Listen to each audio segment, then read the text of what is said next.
Welcome. We're ready to get started. I'm Susan Smith from the Office of the Dean at the Columbia School of Social Work.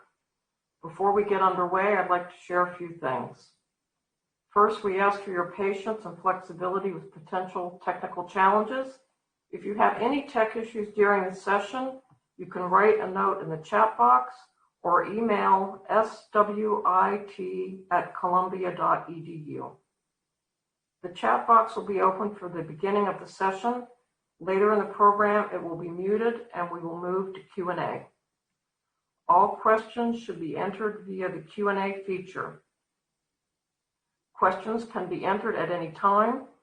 The panelists will get to the questions during the Q&A period that will start around 1 o'clock. Now to the program. It is my great pleasure to introduce the host for today's session, Dean Melissa Begg.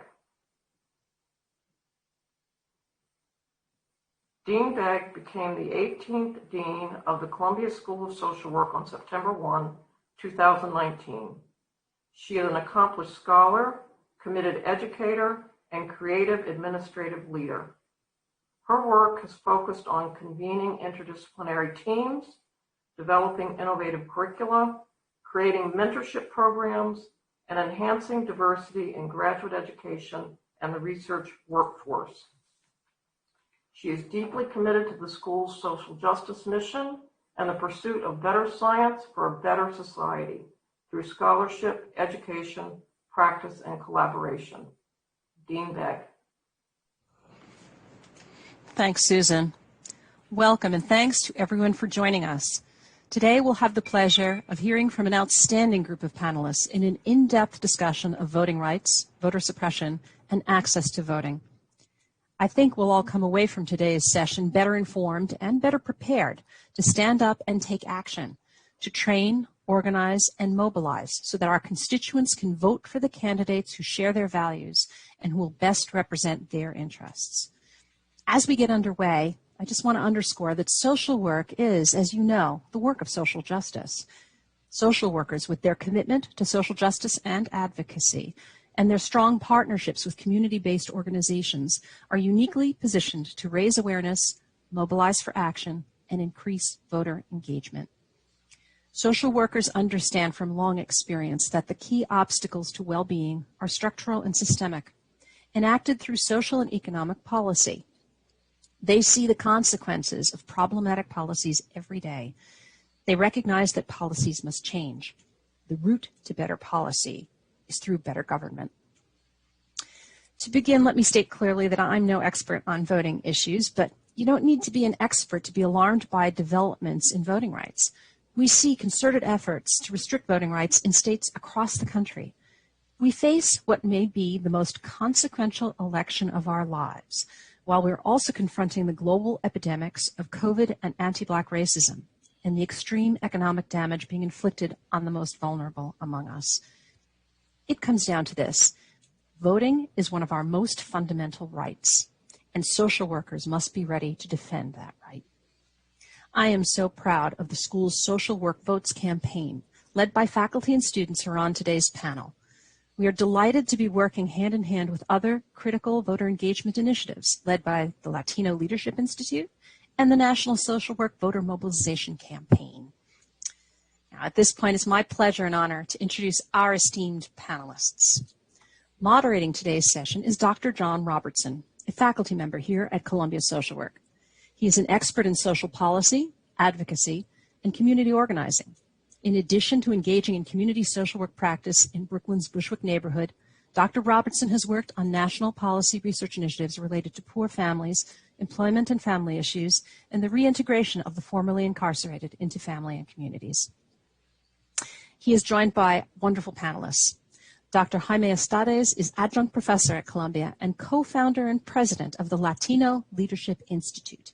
The Institute provides education on the fundamentals of campaign management and public policy and hosts civic engagement projects for high school students.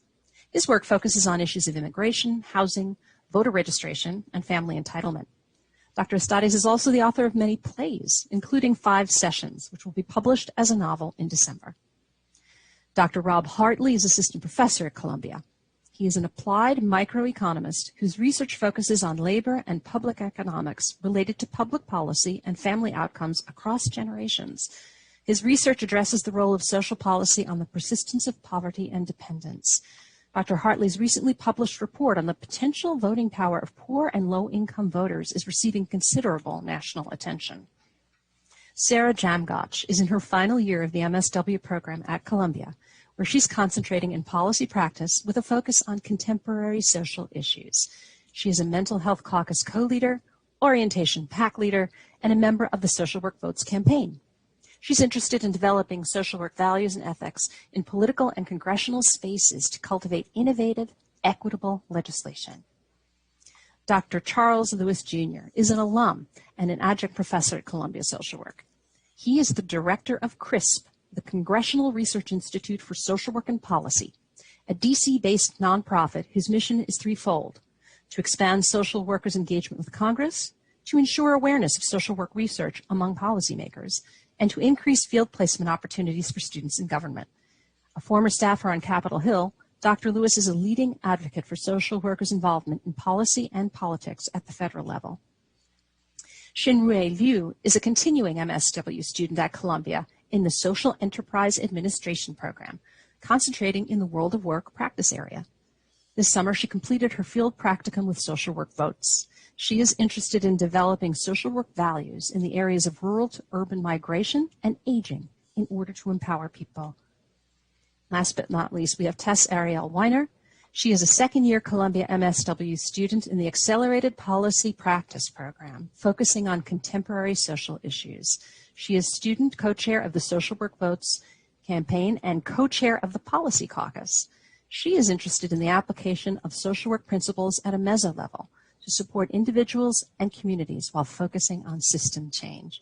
So grateful to have all of you join us, and at this point, it's my pleasure to turn it over to Dr. Robertson. Thank you very much, Dean Meg. It's a great pleasure to have you all here.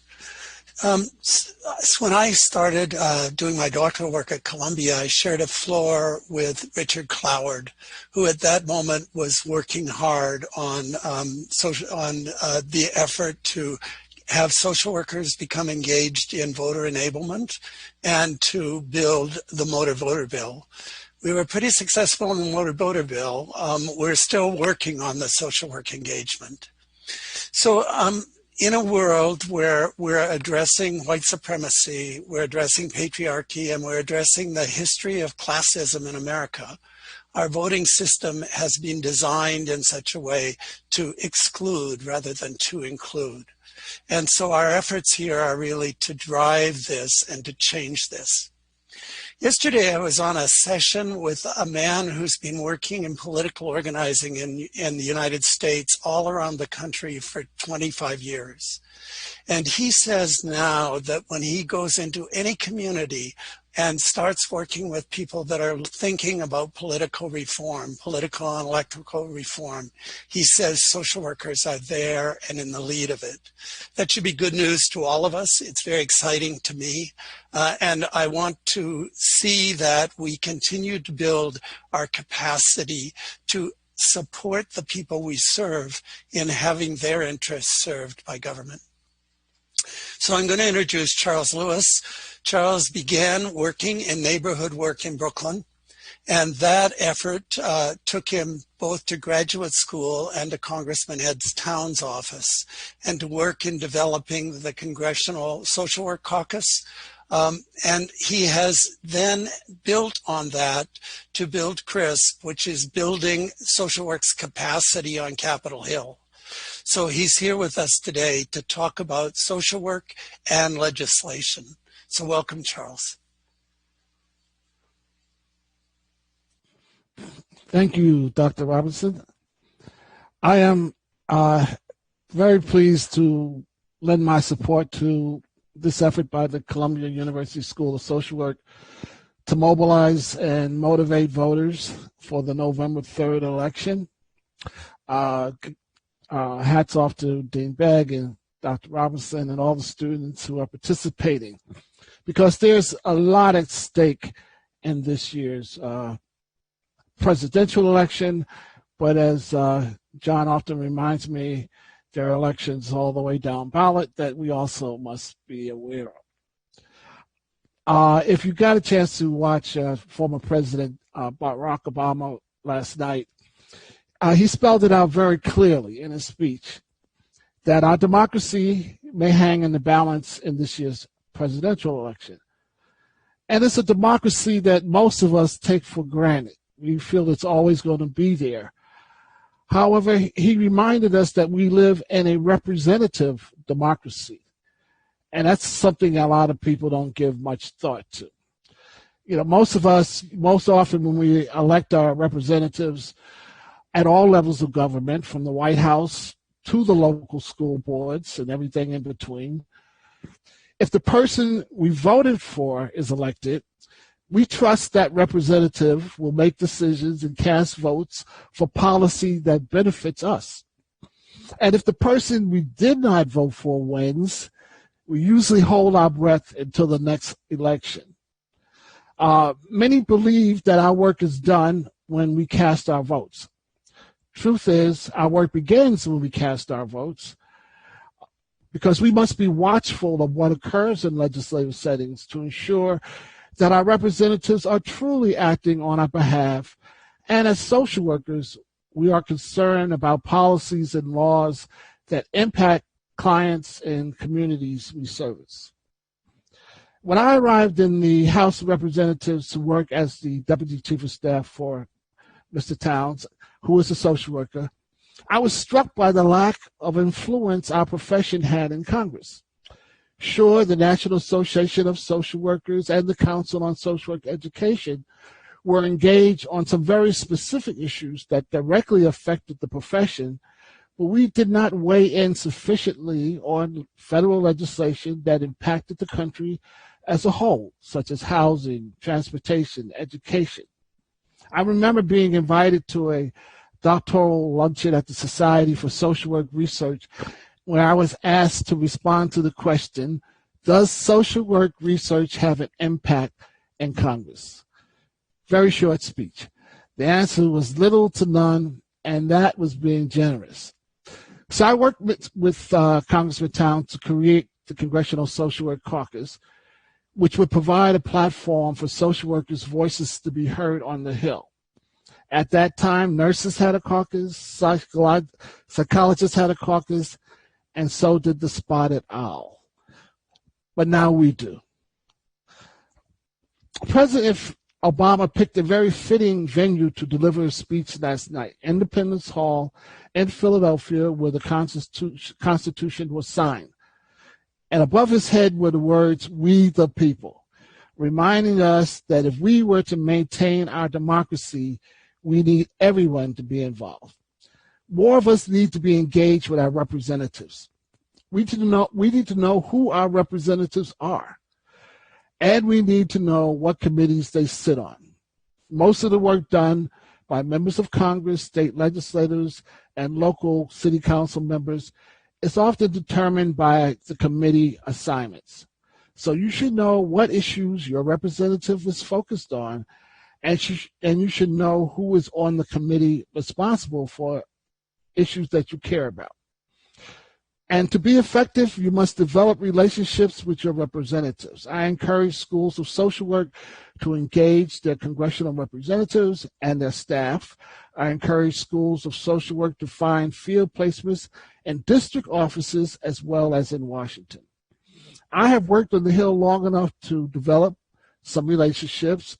Last week, Congresswoman Karen Bass's staff sent me a draft of a bill she is planning to introduce on providing dental service to foster youth and asked me to look it over.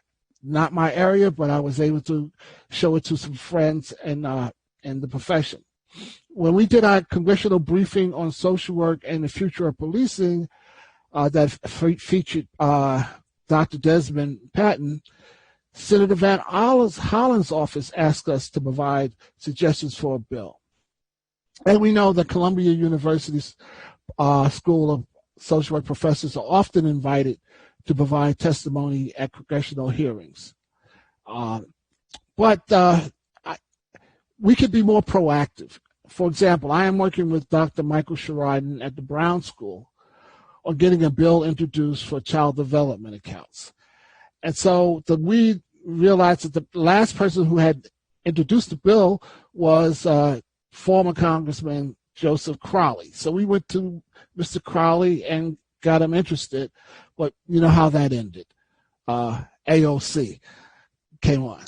And so Mr. Crowley is no longer there. But what I'm saying is you can't take ideas to policy, to legislators. So in close, I would like to say we're working on a project that you'll soon hear about, the Social Work Democracy Project. Voting is the most critical aspect of a democracy, but our civic responsibility should not stop there.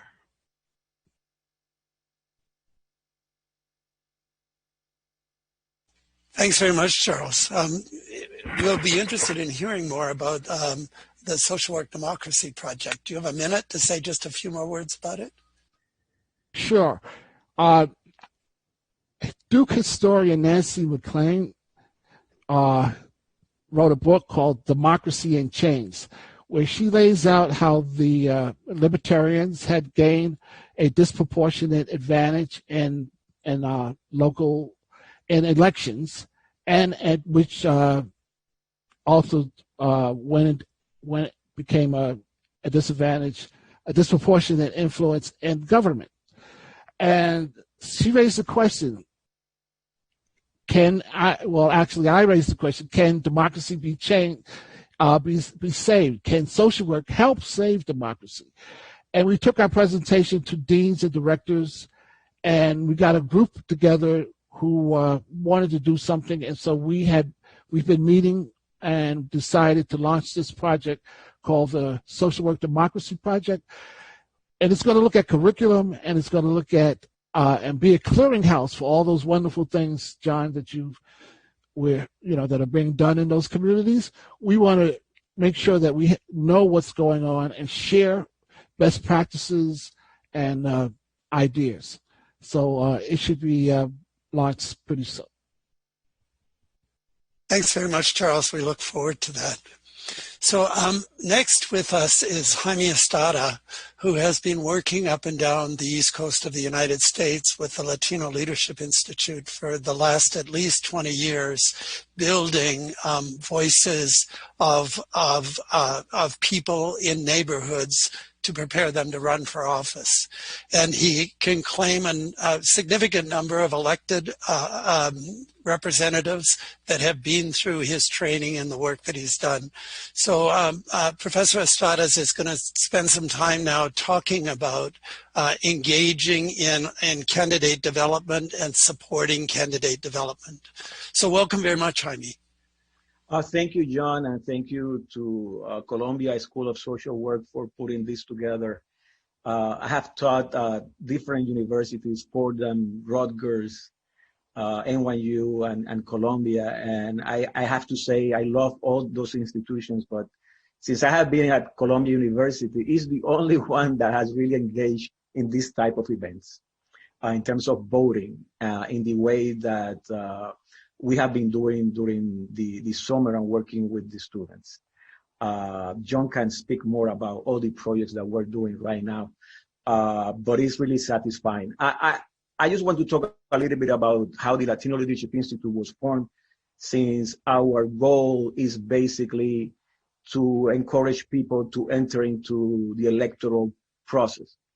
In 1996, I was selected by Bill Richardson, who was then in the United Nations, and Henry Cisneros, who was Secretary of Housing, and Dennis Rivera, who was the president of 1199, to run the Hispanic Educational Legal Fund.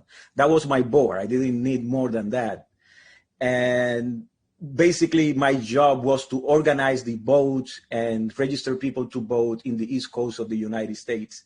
And we did that with the Southwest Voter Registration Project that was funded by Willie Villegas, who was the right hand to Cesar Chavez. I didn't know much about, I knew about organizing, but I didn't know much about voting. And I learned a lot from the Southwest Voter Registration Project. And one of the things that they had was an academy in which they taught people about the electoral process and participating in votings and putting together political campaigns. And after that, I decided that we needed that in the East Coast in order to create the same type of political empowerment that they were doing in the Southwest for more than 30 years.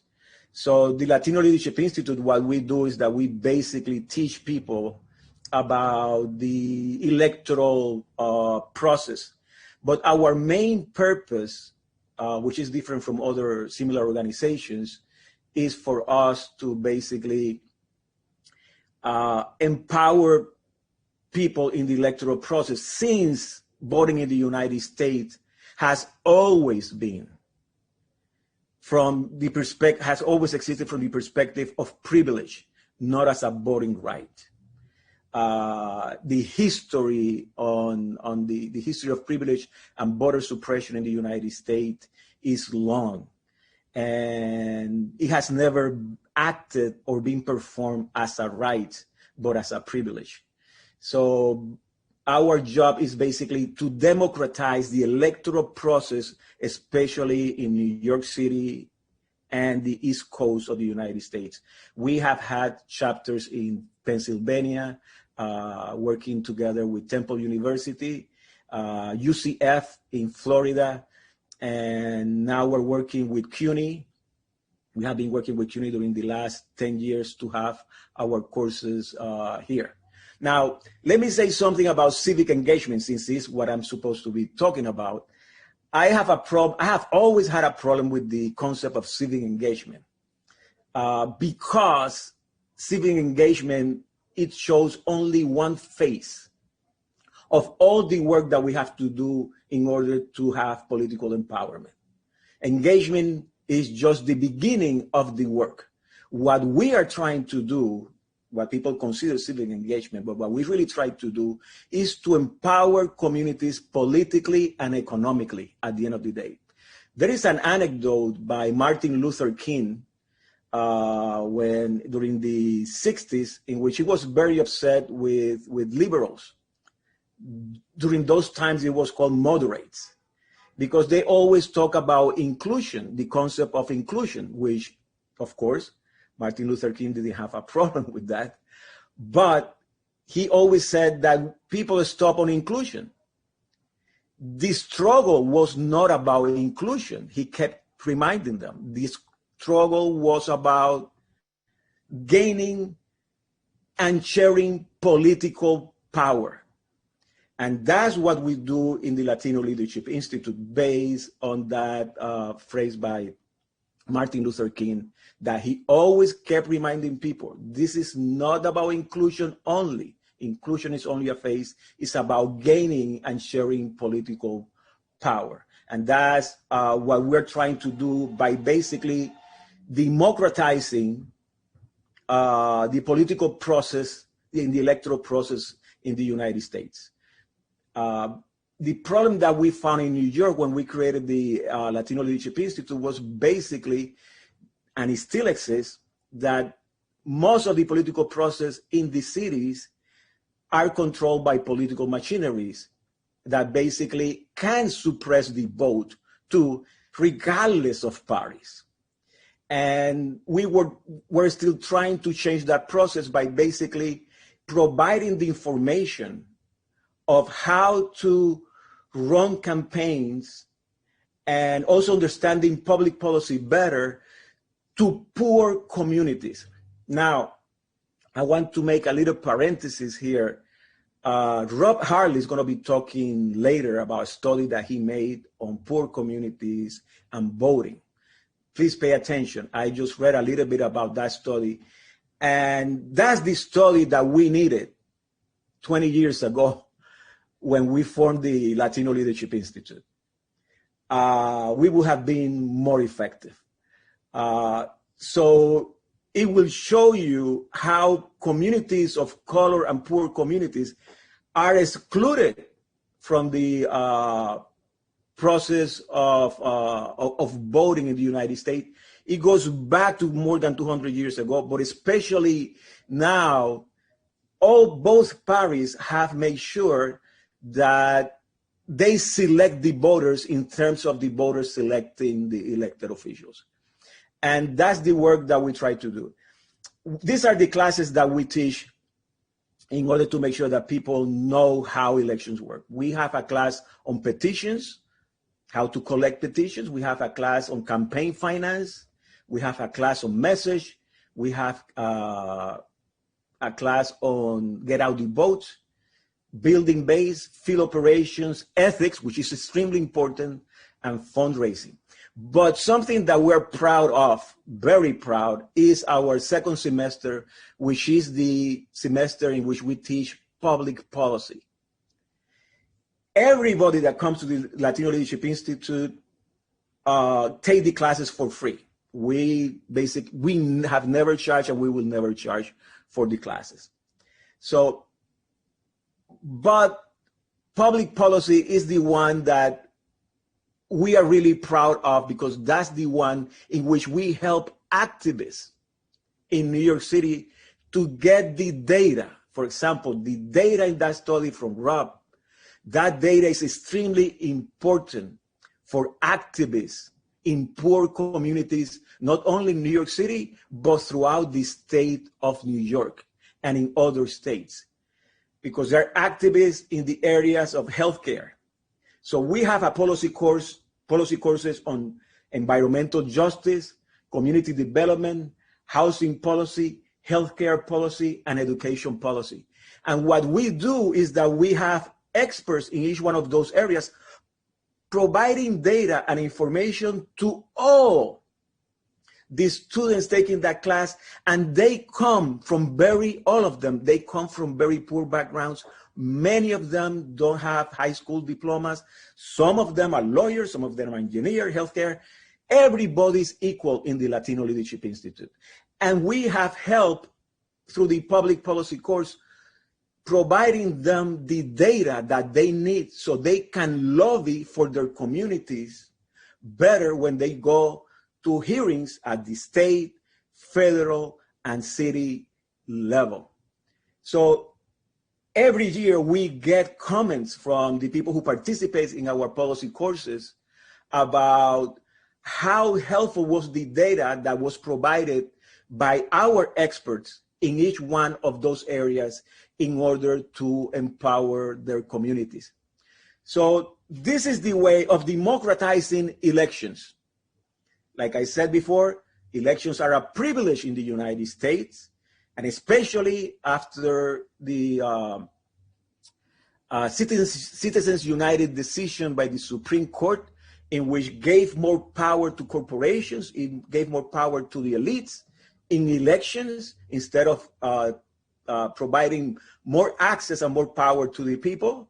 It also, that was exacerbated also by the decision of the Supreme Court in Shelley versus Holder, that basically almost destroyed, and has been diminished, the power of the Voting Rights Act. So what we see is a pattern of taking people out of the democratic process even more and more and more. So everything that we do at the Latino Leadership Institute is basically to empower people. And as I said, we do it for free, but we do it in collaboration with institutions that care about the work that we do. Like CUNY, Columbia, UCF in Florida, Temple University, and we do everything for free. We don't make money out of this.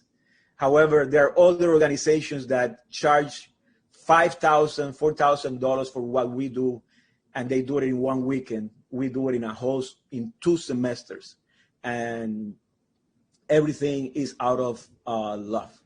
So I just wanted to talk about what we do, and I hope that people can replicate in your communities what we do. So John, tell me, am I done? Thank you very much, Jaime. Terrific. We'll have more time in the Q&A.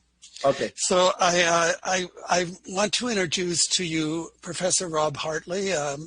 And a little more background, as I understand it, on the work that he has done. Rob is working with the Poor People's Campaign with and out of North Carolina, and he has been working with them on what difference would it make if poor people voted. So this is an academic paper. It's fine research. It's using the best data, but in research it all depends on who asks the questions. And here, Rob, working with the Poor People's Campaign, has asked a question that should really matter to us. So welcome very much, Rob. Thank you so much for the introduction, John, and I really appreciate the great natural segue that Jaime kind of presented when discussing my work. I appreciate that. So I'm Rob Hartley. I'm an economist, and I teach economics and policy at the Columbia School of Social Work. And my research usually focuses on how social policy affects those in poverty. But this project was a really interesting opportunity to think about how those who are living in poverty or those with low income can actually influence the social policies that affect them so much. And so the Poor People's Campaign reached out to me about this project, and I'm going to share some of the kind of highlights. But one of the things that Jaime said, I was going to preface this by saying that usually I think of data as being very motivating, but this is a very motivated crowd. But Jaime really put it into context with how much power there really is in knowing the potential of the data, the potential of these populations that a lot of you care about. So, and also, John, you said that they're kind of based out of North Carolina, which is partially true. Repairs of the Breach is out of North Carolina. And Reverend Barber is out of North Carolina.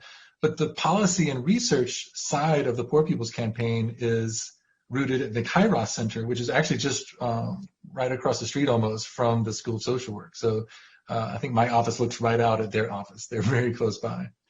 Okay, so I'm going to talk about some of the data that looking into the question of how much are poor people and low-income people voting.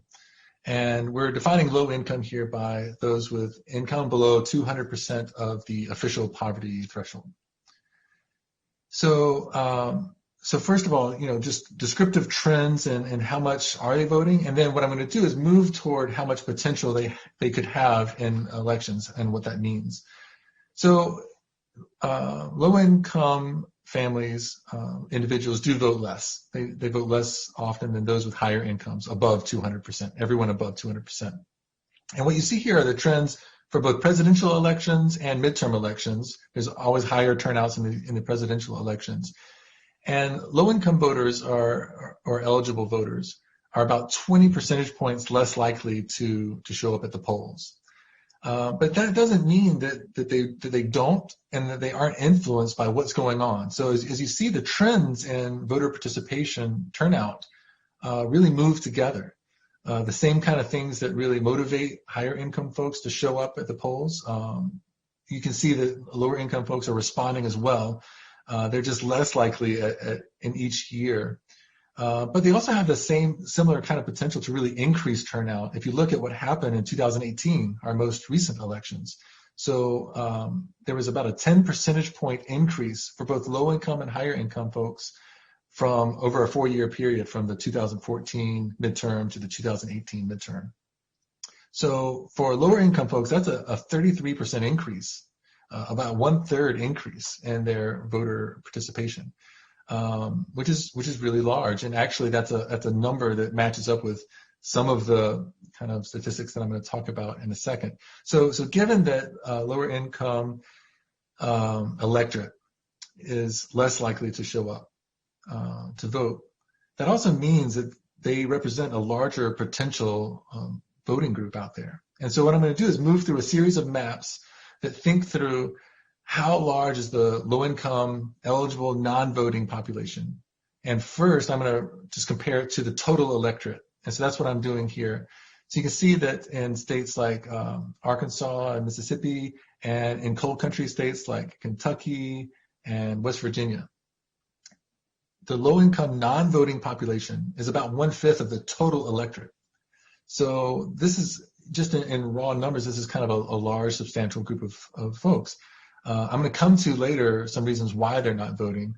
And some of you with your social work perspective are fully aware of some reasons they're not voting, right? Because of illness, disability, transportation, or voter suppression. But there's also kind of more to the story and how they respond. As we saw in the trends in the graph before, they're responding to the campaigns and the issues that are being talked about. So, okay, they're a large percent of the total electorate. But next I wanted to say, well, how much could they possibly matter? And so this graph is comparing the size of the low-income population of eligible non-voters to the most recent margin of victory for the 2016 election. And so, basically it's asking, okay, what percent of the low-income non-voters would equal that margin of victory? And in states like Michigan, it would just be 1%. 1% of the low-income non-voters, if they had voted, they would equal the 2016 margin of victory in Michigan. In Pennsylvania, it was 4%. And even in places like Florida in the South, it was 7%. So there's, again, more evidence of potential, but that would only change the outcome if 100% of those new voters all voted the same way, right? And we don't think that that would be the case. We do think that the low-income, well, any non-voter is likely different from those who have selected and decided to vote. And the low-income population tends to be more concerned about healthcare and income maintenance type policies. So okay, I want to take the data one more step and say, so we know that 1% in Michigan, for example, would equal the margin of victory. But how much would it take to actually turn an election? And this part's hard to answer slightly because you have to kind of pin down a number. What percent of how many people would it take? And or given this many people, so basically I had to make the choice of picking a number of how many people would be voting, and then say what percent of them would have to vote against the party that had won before. So the experiment is, what if the low-income voters voted at the same participation rates as higher-income voters? If they did, and they split their votes 50-50, then there's no change in outcome. But what percentage above 50% would have to vote against the winning party in 2016 to swing that election? Okay, so that's the thought experiment that I show here. So low-income voters imagine they're voting at the same rate as higher-income voters. And if you look again at Michigan, this is an example where it doesn't take much. It takes a very simple majority in Michigan, 51% of those new voters, to change the outcome there. And similar in Pennsylvania, it would only take 55%, a very small majority. But in states like Georgia, North Carolina, and Florida, these states, and as a matter of fact, I'll include Mississippi and Texas, these are all states that were, under the Voting Rights Act, had at least some pre-clearance conditions about changing their legislation because of a history of voter suppression, and particularly racialized voter suppression. So it, in some sense, is sort of remarkable that some of these states are potential states that actually could turn if low-income voters showed up more. But in another sense, when these measures of potential are really measures of how much low-income voters are not participating. And so you might see the evidence of Texas, Florida, and Georgia showing up here as the potential there has been built up artificially in some sense by voter suppression in those states. So these pre-clearance conditions were overturned actually in Shelby versus Holder, which was just mentioned earlier. But these are states that could matter, and with numbers that are plausible. So it kind of points back to how much we are able to move people to the polls. This is kind of the work of social workers, right? That there's a chance that you can make a difference in people's ability to show up. But that difference can also really make a very plausible difference in our political outcomes. So I want to say just a short comment here about why people are saying that they aren't voting. So you're all aware of and I mentioned before, illness and disability, is a bigger reason for low-income non-voters. But very similarly across income groups, on average, for lower income and higher income, people are saying that they're not voting. About a quarter of them are saying they're not voting because they don't think that the candidates or issues are speaking to them. And so from the Poor People's Campaign perspective, this is really a call for candidates to not just speak to the middle class or to the moneyed interest, but to really speak to this large population of potential voters, because I think that they would be likely to show up if they felt like it did matter. And you can see in 2016, there's really a spike in disillusionment, and there is a spike in disillusioned voters for both lower income and higher income. But this graph doesn't tell us why people won't be voting in 2020, right? So we have new obstacles. We have the health pandemic, and we have attacks on voting by mail. And I will just say that voting by mail has been increasing across multiple characteristics. Lower income and higher income are incredibly similar trends about voting by mail over time.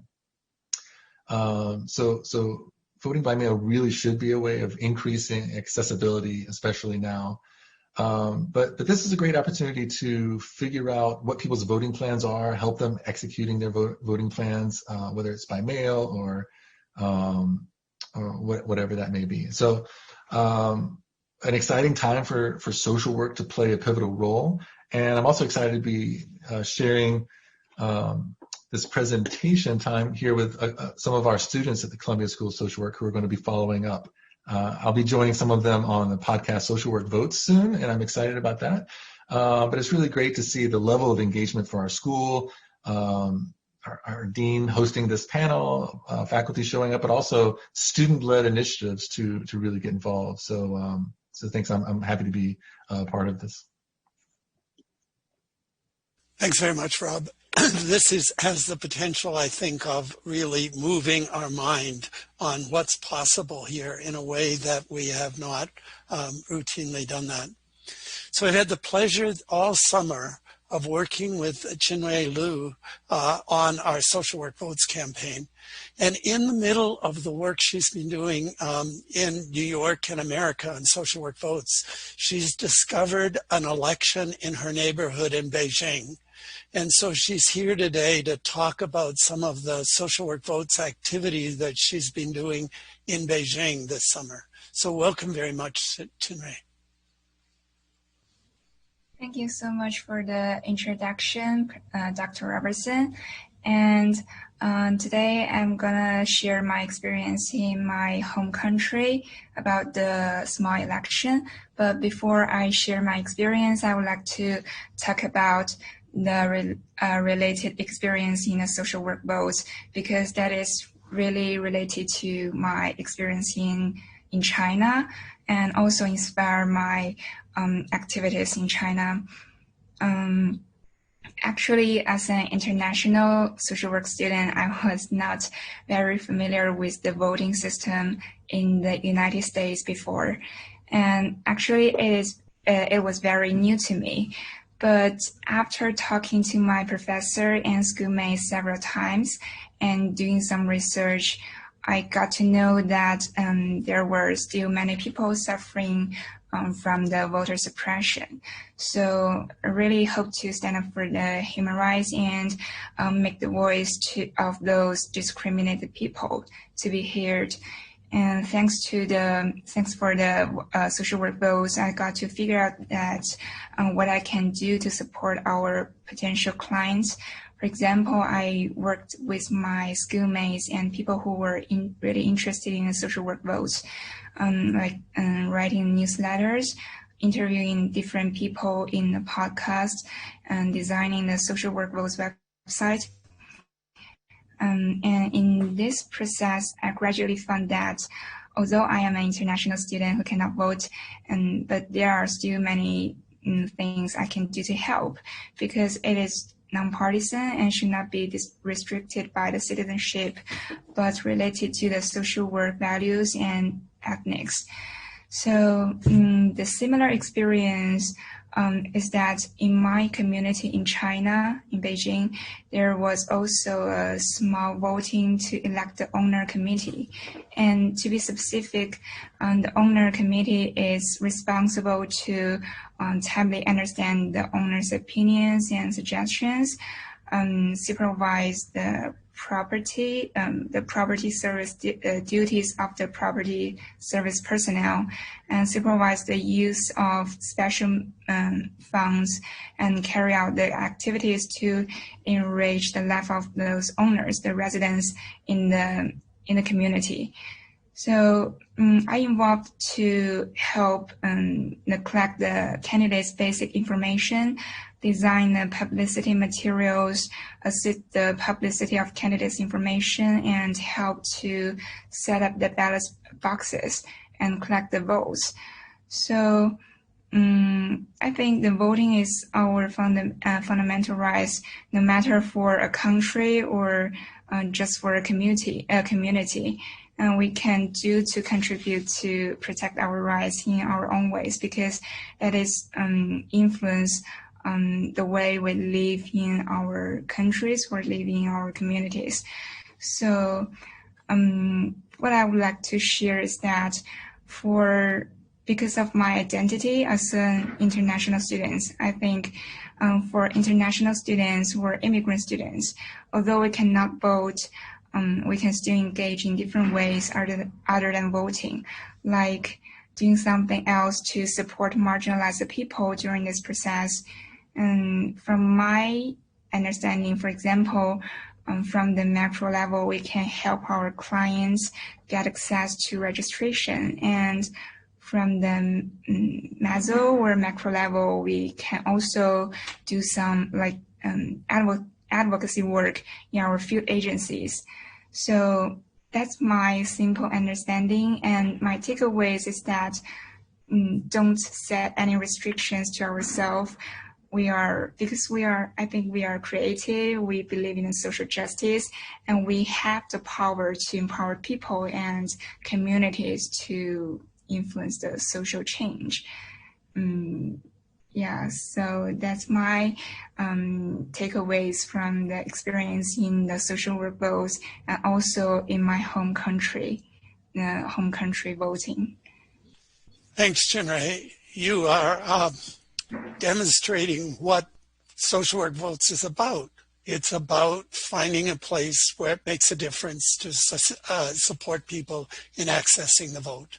And there's no place that you can't do that. So I really appreciate what you bring to us, Xinrui. Students, as Xinrui and Tess, Weiner, and Sarah, who are joining us now, have been really at the center of all of this. It's really hard to emphasize how much energy has been put into this campaign by students at the Columbia University School of Social Work, and increasingly working with us by students at Bryn Mawr and students at Penn and students at Marywood in northeastern Pennsylvania and students at Central Florida University. So it's my pleasure now to present one of the leaders of the Social Work Votes campaign at Columbia, Tess Weiner, and she will be talking to us now about the issue of voter suppression, which motivates a great deal of the work that we're doing. Welcome very much, Tess. Thank you for the introduction, Dr. Robertson. Yes, voter suppression. One of my favorite Professor Estades quotes, which is, voter suppression is American as apple pie, right? I like the John Lewis quote as well, right? The vote is the most powerful nonviolent change agent you have in a democratic society. You must use it because it is not guaranteed you can lose it. And we see that happening all the time through voter suppression tactics. Voter suppression has existed, as long as our electoral system has existed. There are lots of different tactics that are used, from purging voter registration rolls to requiring identification, or even having fees or poll taxes in order to vote. There's also gerrymandering and disinformation campaigns. All of these tactics affect many different groups of voters and prevent them from voting. We would be amiss if we did not name, the underlying racist and classist structures that specifically target low-income communities, Black communities, immigrant and Indigenous communities in these voter suppression tactics. And let's not forget either, right, those who are denied voting rights completely. This might include undocumented immigrants that are an important part of our society, refugees and other immigrants that are non-citizens, people who are currently or previously have been incarcerated, and most of these groups are non-white and poor. As we celebrate the 100th anniversary of women's suffrage, it's important to note that Black women were not included in this major step forward until 1965. And as Dr. Lewis said earlier for us, right, we live in a representative democracy. So this begs the question, who is being represented actually by our government? And we've seen lots of voter suppression tactics being used, again, since the beginning of our electoral processes, but in the past year, there have been an increased amount that we can talk about. For example, in Louisville, in Kentucky, for the primary, there were many polling sites closed in majority Black neighborhoods. So yes, there was one really big central polling location, but what if you don't live close by and you don't have transportation? What if you're working? And these are targeted again, and specifically in Black communities. We saw also in Texas, they closed over 500 voting places between 2012 and 2018 in counties that were experiencing the greatest increase in Black and Latinx populations. In just Brazoria County, which is majority Black and Latinx, over 60% of the polling locations were closed. Makes it that much more difficult for someone to cast their ballot, which is allegedly something they should be able to do easily, right? We've also seen, voter registration purges. So in Wisconsin, for example, Democratic areas were targeted, such as Madison and Milwaukee, where more than 200,000 voters were removed from the registration rolls. We're now seeing issues with the census, which is really important, right? The census has really low completion rates right now, and they just kind of moved up the date. So the time frame in which information is being collected is being shortened. And the census is being used to decide the number of representatives that are representing a district, not only just how many resources are allocated to that district for the next 10 years. So if not counted properly, an incorrect census would have dire effects on communities as well as their representation. And notably right now in a pandemic, we're seeing an attack on USPS, the Postal Service, and voting by mail, which would offer voters a really safe alternative to cast their ballots from the safety of their own homes. And this voter suppression tactic right now is very multi-level, right? We're seeing a disinformation campaign, both on social media and traditional media outlets, about fraud around mailing. We're seeing the removal of mailboxes and sorting machines at actual post office locations. We're seeing the difficulty people have of registering to vote online, which is not allowed in all states. Or even asking for an absentee ballot for certain reasons. Sometimes COVID is not a valid reason in all states. So these are all really pointed tactics, right, to keep certain people from voting. And as Dr. Hartley's eye-opening presentation kind of showed us, we know that even small margins of non-voters can make a huge difference in election outcomes. And all of this about voter suppression, just really brief overview of some recent tactics that we've seen. I think it really ties in also with what Dr. Hartley was saying about why non-voters aren't voting. The success of voter suppression tactics, along with minimal accountability for elected officials, it contributes to this idea that one's vote does not count, or one's vote does not matter, or one's vote can't be counted, right? So some people are disconnected intentionally, but others lack the resources to engage. They feel alienated or isolated from a system that they find confusing, corrupt, and irrelevant. But there's luckily a lot of advocacy work that we're seeing right now to address some voter suppression tactics. One thing, for example, is automatic voter registration, which would allow eligible citizens to be registered to vote automatically in any government agency, such as the DMV, unless they decide to opt out, which would increase the number of registered voters. In some states that have adopted this policy, it's been up to 30% more registration. And it would also help to combat illegal voter purges by having their names kind of on the books. There's also been more of a push for states to allow online voter registration or offer a universal vote by mail option specifically for this election, given the context of COVID-19. And I think that's really where we come in, right? As social workers, how can we make the voting process more accessible to the communities we're working with? How can we provide resources and toolkits for for social workers to bring into their agencies? How can we partner with community-based organizations and enact nonpartisan voter engagement strategies to make all of this confusing system a little less confusing and a little easier to access? We can use those social worker skills, right, of engagement and assessment and intervention to make the process easier. And I think that this will kind of maybe segue nicely into what Sarah will say a little bit more about where our campaign is hoping to make a difference.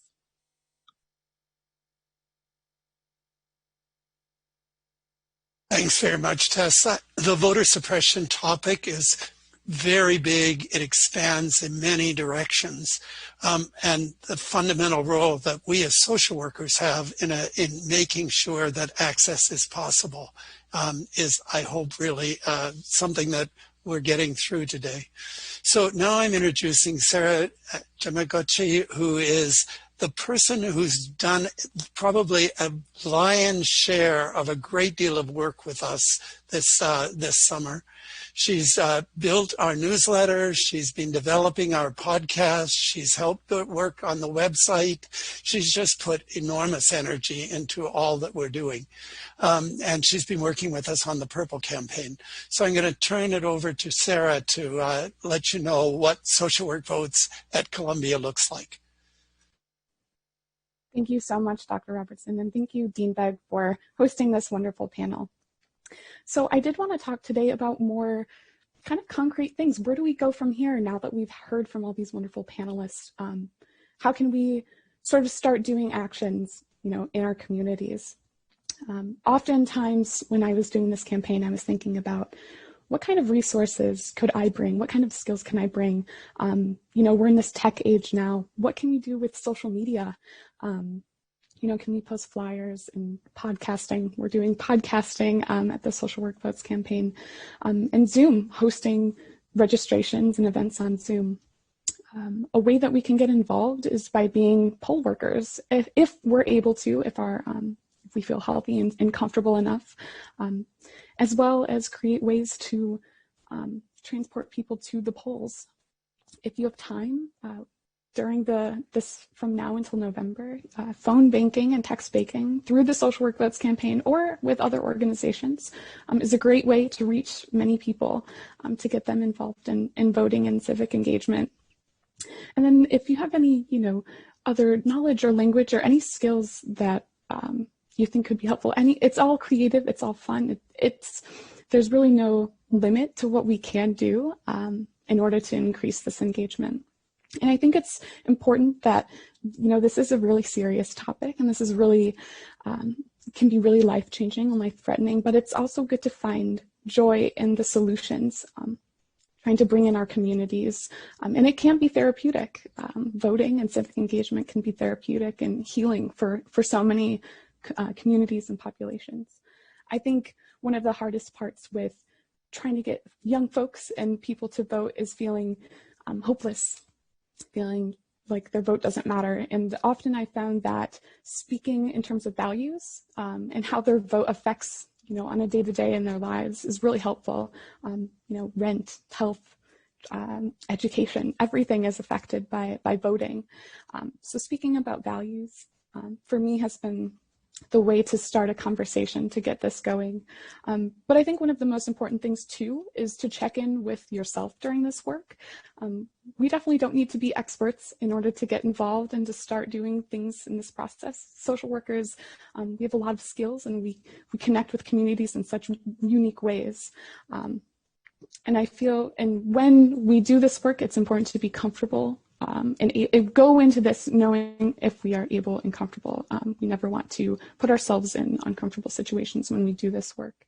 So Social Work Votes has been doing, like we've talked about, a lot of fun and engaging things. We've had our podcast, which is Social Work Votes Podcast, on Spotify, Apple, and Stitcher. We've interviewed some lovely panelists that are here today, as well as other folks in the community. And we talk about a lot of different ways to get involved, a lot of barriers and voter suppression, things that we've talked about today. We also have a website that is coming out, hopefully this week. This will have a lot of specific circumstances, ways that other communities might have barriers and ways that we can combat those barriers: aging, voting with disabilities, voting in incarceration, voting with those who are experiencing domestic violence. And then finally, we have a newsletter that is compiling the latest updates and news on voting rights, voter suppression, and voting access in the United States, as well as New York City. So one of the best ways that you can get involved with us is to contact us. Our email is socialworkvotes@gmail.com. And I'm also going to share my screen for a moment. So this is what our website does look like. We have essentials on first time for voting, upcoming election dates, registrations, really interesting and important information on getting out the vote. We also have special circumstances, like I mentioned, and then other resources for organizations and students. Field placements, a lot of students. There's a place at our field placements to get involved. Our Purple campaign, we are outreaching with Florida and Pennsylvania. There's a lot of, we're trying to get involved in purple states as much as possible. We also have a lot of important information on voter suppression. And then events, we hope to have an event every day during the semester, and then also you can contact us here at our forum. As well, I will be sending this in the chat. This is a really great way to get in contact with us immediately after today. You can put in your name, email information, and just briefly how you would like to get involved with us, and we would happily talk to everyone to try to get this going. So those are some sort of concrete ways, and just wanted to thank everyone again for this panel, and Dean Begg for allowing us to speak today. Thank you. Thank you very much, Sarah. It's thanks for all that you've done. So I'm going to invite all of the panel to come on camera and in gallery view so we can talk about the questions that have been asked. One of the things that we've done quite a lot of work with the field department at Columbia and with field instructors, thinking about how do we build this within agencies. And there's a separate video that was done on that, and various information on the webpage about how social workers in our agency setting can really continue to develop this. So there's been a lot of action in the chat about a couple of groups of people that people have deep concern about engagement. And the first group is college students and young people. And so I'm wondering, why don't I give this first to Tess and Sarah, and then anyone else can jump in. What makes the difference? Why do people get involved?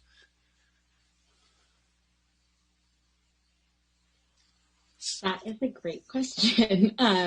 Sarah, maybe you have a better answer than I do. I think for me, the reason that I kind of got involved in this campaign or got interested was just, through the privilege of my education and having great professors that were bringing this into the classroom, bringing this into kind of my world. And really for me, seeing the links between how my vote or how voting or civic engagement affected my own life and then that of my friends and of my family and then, of other populations that I maybe didn't know, but starting to really understand those links was kind of what brought me to this campaign now. I don't know if you want to add on to that, Sarah. Yeah, sure. So I think it is very discouraging for young folks right now in this. And I had mentioned before, but just what's hard is seeing how important and impactful voting is.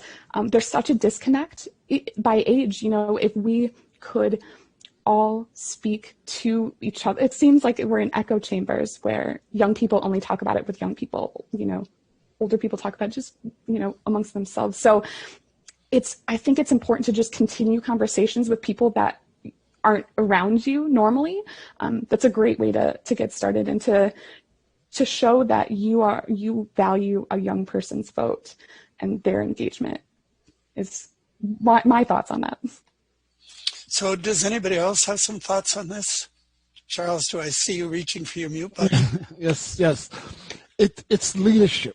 Okay. It's having young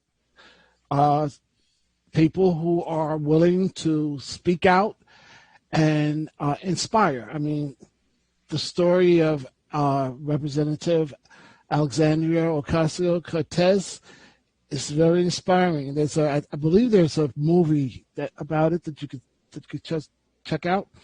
And it takes leaders like Dean Begg who will support these efforts. So I think it's leadership. I would recommend you check out the Justice Democrats.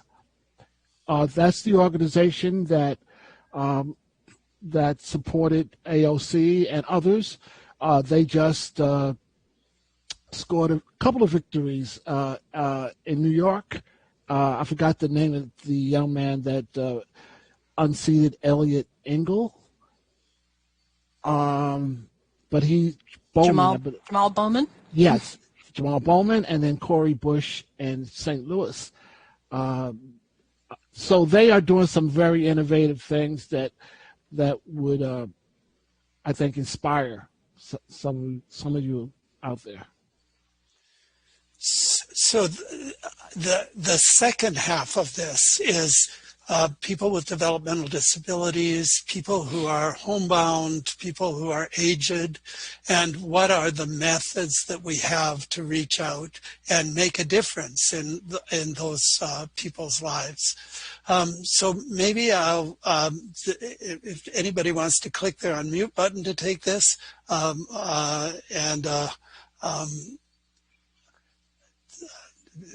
if not, I'm going to let Jaime take a first cut at that, and we can keep talking about it. Well, thank you for volunteering me, John. I wasn't prepared for that. Just joking. Well, that category of disabled people is the same category of poor people, working class people that are discriminated in terms of voting. But the most important thing is message, and this is one of the things that we teach at the Latino Institute, how to put together a message that goes directly to the target group that you want to bring out to vote.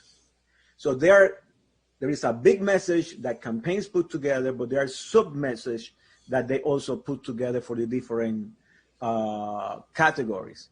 But there are also obstacles for people, but especially for people who vote. For example, where I vote here, there is a school, they have a ramp for people who are disabled, but that ramp hasn't been fixed like in 10 years. So the disabled community understands where are the problems in terms of physical access throughout the community. Things that we, the non-disabled community, basically don't pay attention to. So voting is extremely important. So when Rob and Charles were talking about the importance of mailing, that's an issue of access that make everything possible for everybody, regardless of their ability to go to the poll site and vote. But you also need to have a message for them. And that message has to be based on your platform as a candidate in order to make sure that people come out to vote. There is a question in the Q&A that says, why Latinos don't vote? Which I hate. But it's a good question. It's not that Latinos don't vote, Latinos vote. But the campaigns don't invest in the Latino community. The candidates don't invest in the Latino community. They take it for granted. The same they do with the African American community. And I'm going to give you a little example because you see, John, you asked me to, now I'm getting agitated. So this is the thing. Bernie, I supported me, not Colombia, not anyone else, not the Latino leadership. I supported Bernie Sanders during the last 2 elections. In the first election, they called me from the campaign and they told me if I could find a place in East Harlem where Bernie Sanders could come and talk to the people. The day before, he raised $10 million because he had a victory in Wisconsin. $10 million. So I said, there is a place, the only place that can accommodate thousands of people, costs, I think it's going to cost from $7,000 to $10,000. And they told me, no, that's too much money. Now, they put all candidates, they put thousands and thousands of dollars on the suburbs. They put where white people live, to be honest. They invest there, but they are taking us, people of color, for granted. They also take the disabled for granted. There is no message for us. So what happened? He went to South Carolina after he won Michigan, after he won Iowa and New Hampshire. He had to go, 8 years ago, he had to go to South Carolina, where the majority of the vote was basically African American in the Democratic primaries, and he lost. You know what? He didn't learn his lesson because he went again to South Carolina and lost. So these are people that we support because the platform is something that is interesting. But you need to come to us and invest your time and your money like you do with every other community, and not taking us for granted, because then things like that happen and then you wonder why you lost. So I can go on, but I'm going to... Well, I'm going to spend a little bit more time on the voting for shut-in elderly and the disabled. In almost every state now, you can get mail-in ballots. And those mail-in ballots can be taken apartment by apartment to people. And you can, with discretion, let people fill out their ballots. So social workers have a big role here at a seniors luncheon in many settings like that. And around the corner from me is a home of adults with autism.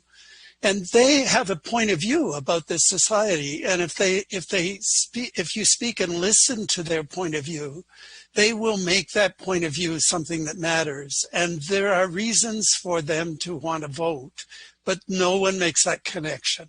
No one builds the link there. So again, social workers have this capacity to really make a big difference on building those links. So I'm going to read a question here that I think it would be fun for us to kick around. I'm curious how we as social workers and other professionals should respond to the individuals who choose not to vote due to feelings of homelessness or being historically disfranchised or feeling voting is pointless in a way that is respectful and empathetic. So, Charles, I'm going to get you to start on this, and then we'll move it around. Okay, this is one of the things that President Obama addressed last night. That, you know, part of the effort to suppress voting is to have people feel that cynicism, that the system doesn't work, and that you know, my vote doesn't matter. But the point, and I think there was another question in the chat box about, you know, why should I vote? Because every vote matters. Okay, you're one person. Okay, but you can only cast one vote. But when you cast that vote, then and others begin to, you know, and others cast votes, you're going to make a difference. I really feel that young social workers are going to be the catalyst to get their generation moving. I don't know, maybe I'm right, maybe I'm wrong. Dean Beggar's shaking her head yes. So, but I think that's part of, you've got to convince people that, not voting is just giving up, and then it's over. Yeah, I think I want to add on a little more there as well, that some of it is like fake it till you make it. If you're enthusiastic about voting and you're really involved, and, I'm posting on Facebook, I'm talking about it in my communities, and they see that I'm engaged, that's a way that maybe other folks can think, okay, yeah, maybe I should start looking into this. And, Sarah's a good friend, or she's a colleague or someone I know, and can look into it more. So kind of almost faking it till you make it too. It can work. Definitely, Sarah. I think that can work. And I want to bring light to Melissa said something in the questions as well about vote shaming, which I think is really an important part of this, which I see all the time kind of amongst my kind of friend group, right?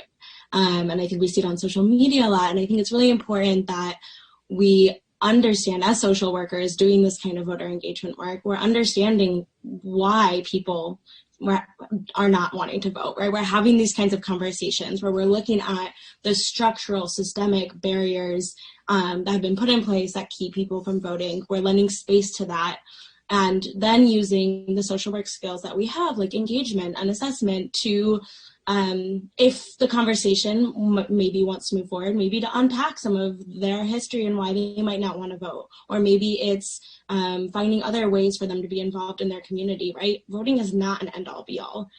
It is really important, but it is not an end-all be-all. So what are some other ways that we can still engage with people if voting isn't the way that they want to engage, and making this conversation a little bit bigger than just you have to go to the poll in November specifically, right, for the presidential election. So talking about other ways that people can engage, I think, is important for us as well.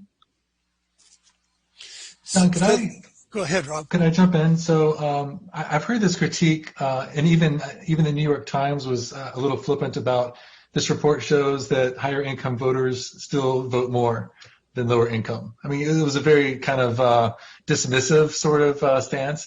And I've seen people asking, politicians, candidates, issues aren't targeting lower income folks because they don't vote. But I think that some of this, when we talk about why an individual person should vote, does their vote matter? I think a culture of voting matters. Like if there's a culture of we do show up, we do go vote, then that can lead to sort of a transformation of who does get represented. So we don't have to sit back, because no one's going to come and just change everything for those that have the smallest voice. But you can start making your voice known. And something I often think about is as very motivating for me is that I consider the government as representing me. So if we are separating children from families and holding them in cages, then I think that is being done on my behalf. And so when I vote, it's a time where I can actually say I don't consent to the way I'm being represented. So even if you're cynical and upset, go and just take an act of saying I don't consent to this, so that I don't know, maybe it helps you kind of get by better. But I think a culture then actually starts to lead to change. In the next couple of weeks, I'm starting a motivational interviewing class at Columbia. And the thing that social workers know is that things are accomplished when we talk to people, when we actually listen to what people are saying, when we allow people to tell us what they care about. And nothing else really works. And so social workers have this skill of, who are you? What do you care about? What matters to you? And maybe for some, it will never be voting. But for many people, it's just no one's ever taken the time to build the link. So there's a series of questions in the question set about our system, the two-party system. Does democracy work in America? How can we change the people who are saying it's all voter fraud? So what do each of you have to say about why you would work in this kind of complicated society, this complicated political system. How do we do that with a two-party system and so forth? So who would like to start on this? Rob, why don't I get you to start? You were just talking about this. That's great, because I was going to try to look up a link that I could share in just a second here while someone else talked. But the thing that comes to mind for me is going back to the voting by mail. So there are studies that show that voting by mail is nonpartisan. It's not advantaging one party over the other. It's just a matter of like increasing accessibility. So if there's one short answer that I might give, would just be that accessibility doesn't have to be a partisan issue, and it's kind of baffling that it has become so right now. So, Jaime, do you have thoughts about this? Yeah, you see, this one I like. Well, you know, the thing is that parties have become franchises during the last 20 years. For example, you have socialist parties entering into the Democratic Party. You have people who are independent who have to pick in order to run, like Bloomberg. They can pick the Democratic Party, they can pick the Republican Party, depending on their ambitions. So the parties have become, especially since Citizens United, they have become franchises like McDonald's and Burger King. John knows the joke. You know, like McDonald's and Burger King, the only difference is that one of them give you a little bit of more ketchup. And then you pick the party that is going to help you run based on your ambitions.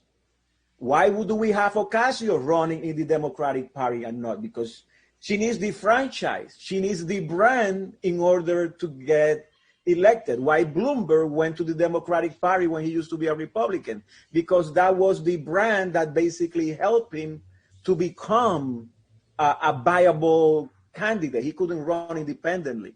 So the two parties have become franchises. They're not like they used to be. Trump, for example.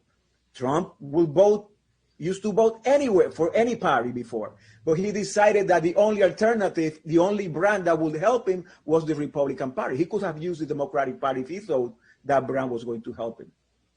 So what I'm saying is that the parties have become this figure, especially in Citizens United, because money has become the number one element in terms of elections. So now you can put a lot of amount of money in certain parties. And if you don't have the money, then you look the one in which you can organize the better, which is the case of Ocasio. So that's my take in terms of the parties. We're going to see a disfiguration of the parties even more and more and more in the future. And the principles of the parties are not going to matter that much. For example, there are Republicans now in the Democratic Convention talking in the Democratic Convention against the Republican Party. But once this is over, they need to decide what are they going to do. Are they going to invite to the Republican Party, or are they going to stay with the Democratic Party? So you can see this process. I cannot tell you what the result is going to be, but the notion of parties that we used to have is being diminished, is transforming itself. So, Charles, do you have thoughts about this? Yes, there is some transformation going on. First of all, there's almost a third party in terms of party identification, because a third of people roughly consider themselves Democrats, and a little less than a third consider themselves Republicans. And I believe independents are the largest segment of the population, although they tend to lean one way or the other. And the reason why two parties is so entrenched is because it's a winner takes all our system of government. You know, whoever wins gets all the power in the House. Whoever loses has no power. And so as long as that lasts, there will be. Now, I've been around a little longer than some of you guys, and my father was a Republican. In fact, he ran against Shirley Chisholm for the state legislature. So it was a time when parties were not as polarized as they are now, and the reason they were the reason they are so polarized is because during the time of Richard Nixon, they started on the Southern strategy, where they use race to divide the country, and we're seeing it happen again with Donald Trump, who is But we also know that there's after that. If we can deal with race in a reasonable way in this country, I think it will reduce the need for it will reduce the polarization for sure, and I think particularly as younger people move up the ladder.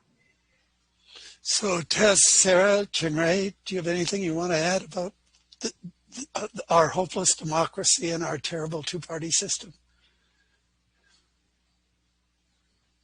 I think there are some great, ideas that are floating around, though. Like this isn't just set in stone.